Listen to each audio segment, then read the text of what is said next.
Hello, good morning.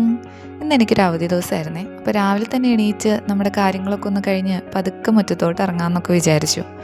കുറേ നാളായിട്ട് അങ്ങനെ നല്ല രീതിക്ക് നോക്കാൻ പറ്റാണ്ട് പോയ കുറച്ച് ചെടികളുണ്ട് എനിക്ക്. അപ്പം പഴയ ശീലങ്ങളൊക്കെ ഒന്ന് പൊടി തട്ടി എടുത്തേക്കാമെന്ന് വിചാരിച്ചു.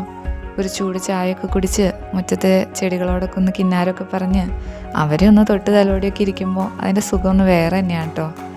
അങ്ങനെ ഇരിക്കുമ്പോൾ എനിക്ക് അടുത്ത വീട്ടിലെ 2 ആൻറ്റിമാർ കുറച്ചധികം ചെടികൾ തന്നു. ഭയങ്കര സ്പെഷ്യലായിട്ടുള്ള ചെടികളായിരുന്നു കേട്ടോ. ഡെസേർട്ട് പ്ലാന്റ്സ് ഒക്കെ ഉണ്ടായിരുന്നു. അതിൽ പേരറിയാൻ പോലും പാടില്ലാത്ത ഒരുപാട് ചെടികളുണ്ടായിരുന്നു. എപ്പോഴേലും ചെടി കിട്ടുമ്പോൾ വെക്കാനായിട്ട് നേരത്തെ ചട്ടിയൊക്കെ സെറ്റ് ചെയ്ത് വെച്ചുകൊണ്ട് പ്ലാന്റിംഗ് ഒക്കെ എളുപ്പമായി.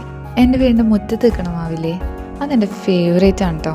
എത്ര ഡ്രൈ സീസൺ ആണെങ്കിലും ചെടികളൊക്കെ നനയ്ക്കണതിൻ്റെ കൂട്ടത്തിൽ ആ മാവിൻ്റെ ഇലകളും കൂടെ ഞാൻ നനച്ചു കൊടുക്കാറുണ്ട്.